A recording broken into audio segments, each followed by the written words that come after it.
Vadodara SSG હોસ્પિટલના કેદી વોર્ડમાંથી murder અને બળાત્કારના પાકા કામના 2 આરોપી ફરાર। કેદી વોર્ડના ટોયલેટની લોખંડની ગ્રીલ કાપી કેદીઓ ફરાર થઈ ગયા હતા। ઘટનાના પગલે પોલીસના ઉચ્ચ અધિકારી દોડી આવ્યા હતા અને એફએસએલને પણ બોલાવવામાં આવી હતી।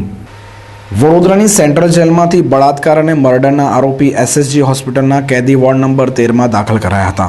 સબૂર ડામોર પાકા કામનો કેદી મર્ડર અને બળાત્કારની આજીવન કેદની સજા ભોગવે છે, જ્યારે રાજુ નીનામા બળાત્કારનો આરોપી છે, જે બંને ગઈકાલે રાત્રે કેદી વોર્ડના ટોયલેટની એક્સો બ્લેડથી ગ્રીલ કાપી ફરાર થઈ ગયા હતા।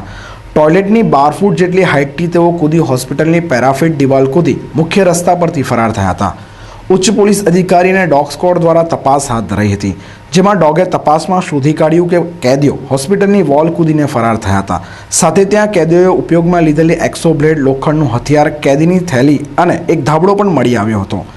કેદી વોર્ડમાં બંને ફરાર કેદીઓ પાસે કટર બ્લેડ કેવી રીતે પહોંચી તેવા અનેક સવાલો ઊભા થયા છે। આરોપીઓને પકડવા પોલીસે અલગ અલગ ટીમ બનાવી છે, પરંતુ પોલીસને સફળતા મળી નથી। પોલીસની સુરક્ષા પર પણ અનેક સવાલો ઊભા થયા છે। એક બાજુ નલિયા બળાત્કાર મામલે સરકાર ગંભીર હોવાના દાવા કરી રહી છે, ત્યારે બળાત્કાર અને મર્ડરના આરોપી ફરાર થતાં સરકારની નીતિ પર સવાલો ઊભા થયા છે। તેવામાં કેદી વોર્ડમાં ઉચ્ચ અધિકારીઓ અને એફએસએલના અધિકારીઓ પણ ઘટના સ્થળે દોડી આવ્યા હતા। કેદી વોર્ડના પાછળના ભાગમાંથી બિનવારસી હેક્સો બ્લેડ, સળીઓ અને ચાદર કબજે કર્યા હતા। અને બીમારી સબબ અહીં દાખલ કરેલા હતા અને રાતના 2 થી 5 ની સમયગાળામાં ભાગી ગયેલાનું હકીકત જણાયેલ છે। બાથરૂમનો જે સળિયો છે એ કાપી અને ભાગી ગયેલાની હકીકત જાણેલ છે। અત્યારે એ તપાસનો વિષય છે ભાઈ, તપાસ થયા પછી એને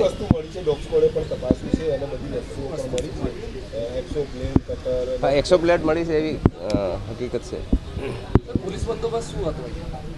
પોલીસ બંદોબસ્ત જે રીતે ગાર્ડ રાખવામાં આવે રીતે ગાર્ડ રાખવામાં આવેલ હતું। પોલીસ દ્વારા શું કાર્યવાહી કરવામાં આવી રહી છે? હા, નાકાબંધી કરવામાં આવી છે, સવારમાં જ નાકાબંધી કરવામાં આવી છે। સર, તમને લાગતું નથી કે બુખાર, બળાત્કાર અને હત્યા જેવા આરોપીઓ કેદીઓ અહીંયા હોય તો 2 પોલીસ કર્મી કાફી નથી, પોલીસ બંદોબસ્ત વધુ હોવો જોઈએ? ના, નિયમસર જે ગાર્ડ મૂકવામાં આવે છે મૂકવામાં આવે છે, નિયમ અનુસાર જ મૂકવામાં આવે છે। આમાં કોઈની બેદરકારી હોય એને કારણે એ તપાસના વિષય છે, તપાસમાં જણાશે।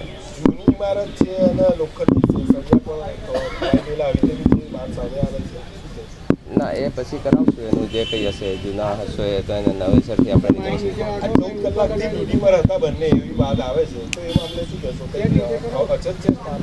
ના, એવી ખબર નથી મને, તપાસ કરીશું હેડક્વાર્ટરમાં ક્યારે મૂક્યા હતા શું, તો એ બધો તપાસનો વિષય છે ને, તપાસ કર્યા પછી જ ખબર પડશે બધું। કોઈ સામેલ હોઈ શકે?